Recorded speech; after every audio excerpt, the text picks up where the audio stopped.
We have 3 cables here. This one, which I didn't mention yet, is just a power cable. It goes into this box, which goes into a long extension cord, which goes into the wall. This white cable is daisy chaining the 3 cameras together.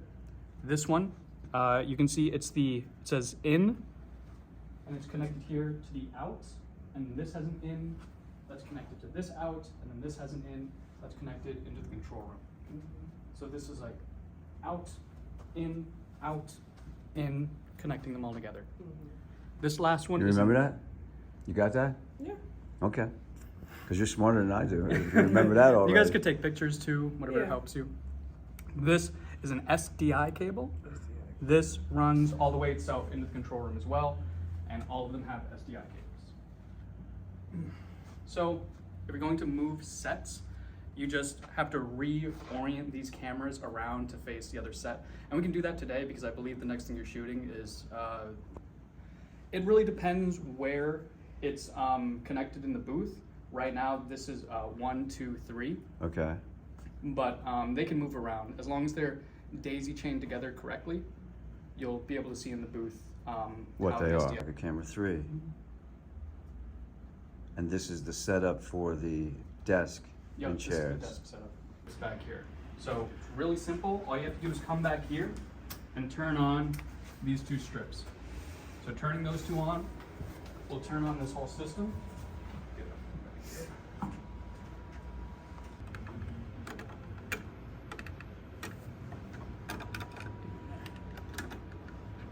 There we go.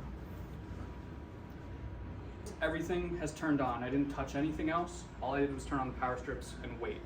Now that everything's on, we can see that we're getting signal from all 3 cameras. We have input 1, 2, 3. These are channels on the switcher, and they show up here on our monitor where you can see them better. So there's camera 1, camera 2, camera 3. You can flip between them using these buttons here. So here, the type of shooting that we do is all programmed. So, how to explain?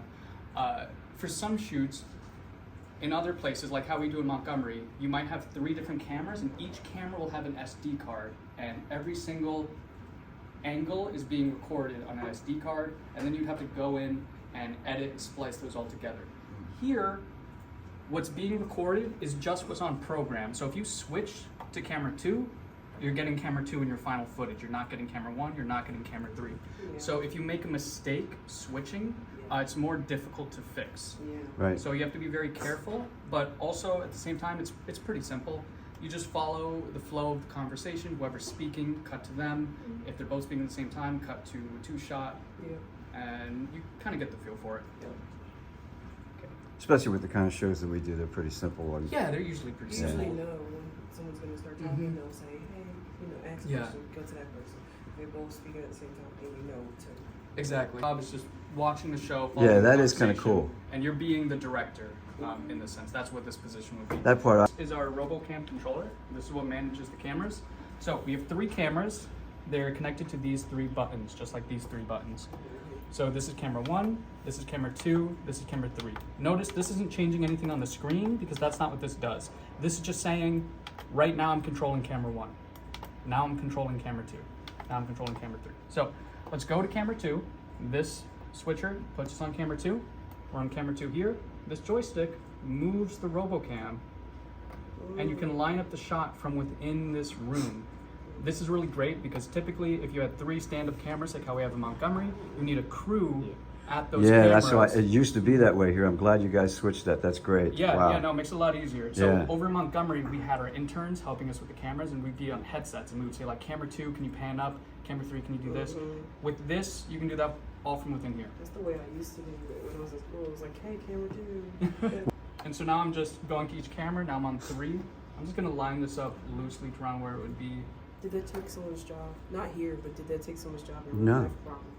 Probably. Probably in some Oh yeah, in studios, real life, for yeah, sure. yeah. Somewhere like bigger, yeah. Mhm. Poor guy. Instead of a crew of like 5, you need like 2 people. Mhm. Okay.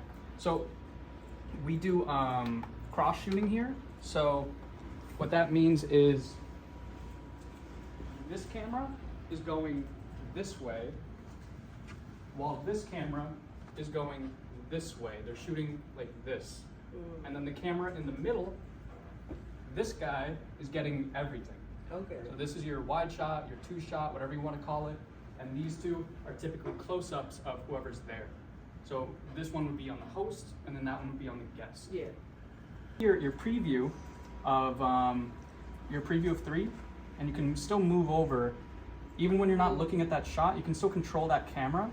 So if you wanted to change to the other host while someone else is talking, and then when you cut back, you'll be on the So other you're host. basically setting up your shot. before you Exactly. do it. Yeah. So you don't have to be looking at this necessarily to change the camera. You can look in your little preview window here.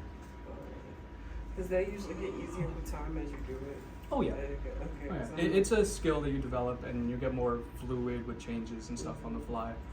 Just stay at your comfort level.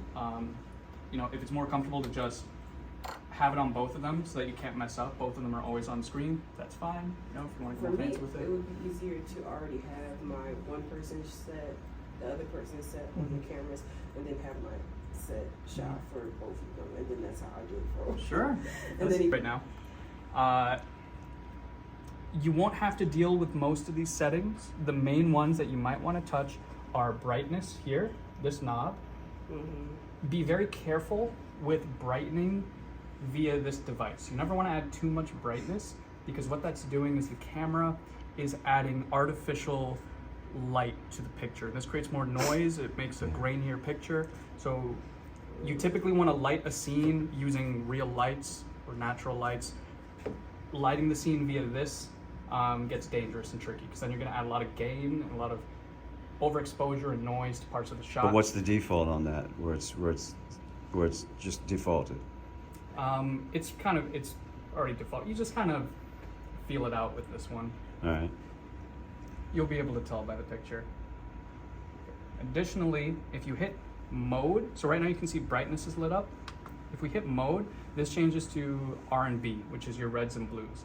So this can make the shot warmer or cooler, more blue, less blue. But I realize the cool turns everything greenish yellow, and the warm turns everything orangish red. Yeah, Does that make sense? it's stuff that you would typically want to stay away from.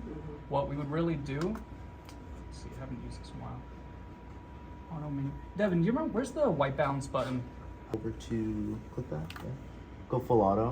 Where's full auto? This button, auto. See auto right there? Oh yeah, cool. Yeah. So this is just gonna let you go full auto.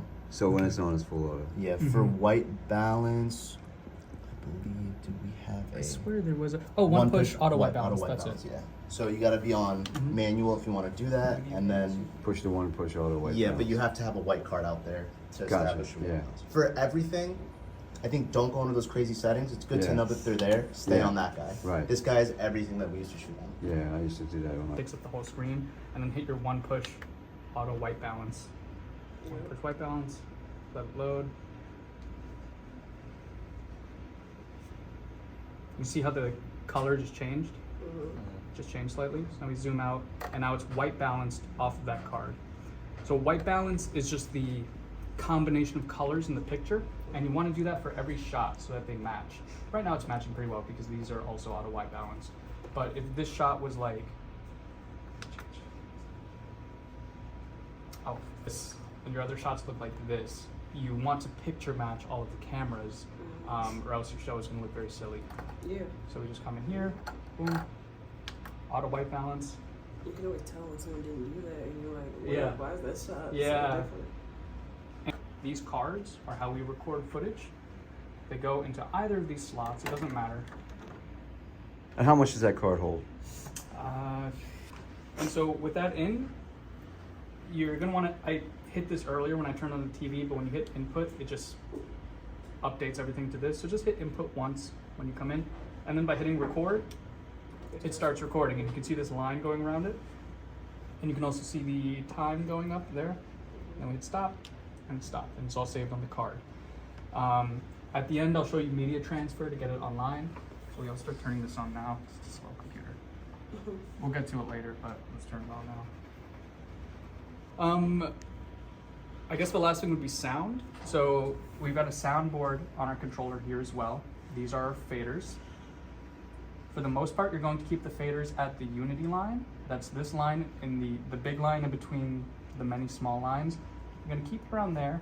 and this is the master, or the main fader. So when everyone is laved up, the lavs are already out there. Let me show you these are XLR cables. So the lav connects to this. If you're ever having issues with your lav, it might have low battery. In that case, you would unscrew it, and then there's just a battery. So the lavs take a AA battery. Yeah, they take a AA.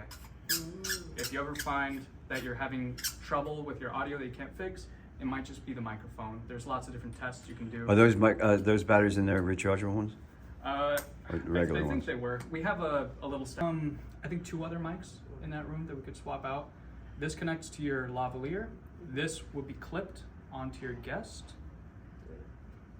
Typically right on the lapel. I was gonna say, do you care if it shows? I know what some people care.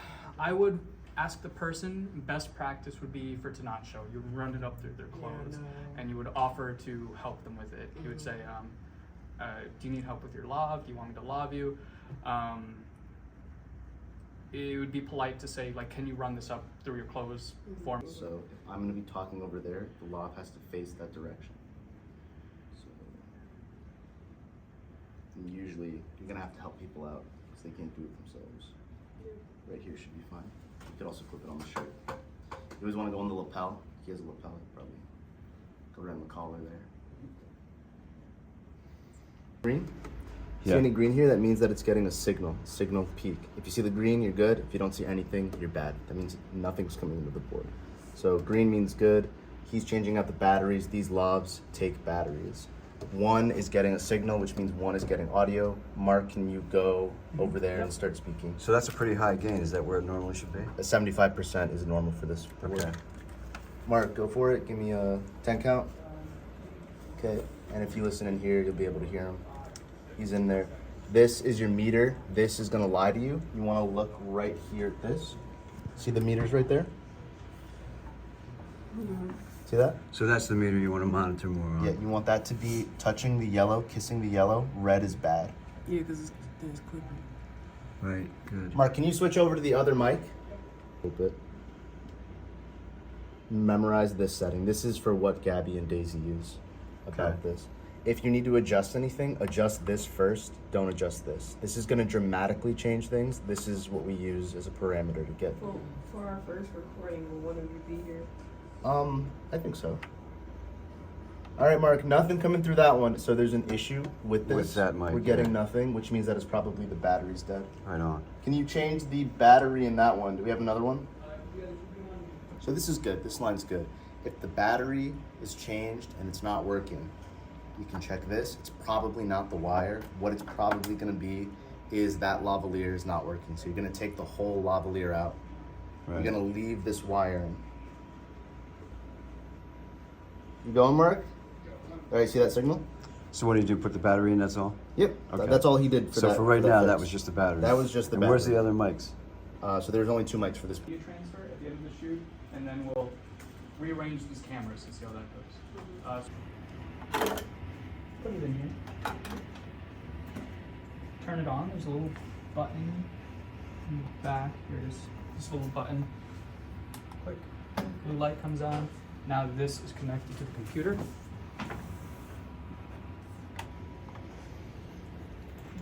And that's like an untitled drive, is that what it is? Yeah, if you come into Finder, I think it's you hyperdeck. Yeah, you're hyperdeck. So everything will show up here. Just drop this into the computer. It'll be fine. So that we save the files. Like this. I think this is what we shot today. Yep. Yeah. Okay, now if we want to take that with us, what do we need to do to transfer it to what? Well, it's a computer, so you could email it to yourself. You could sure. use any file sharing website. Click on it in there to format the drive. Let's wait for it to show up.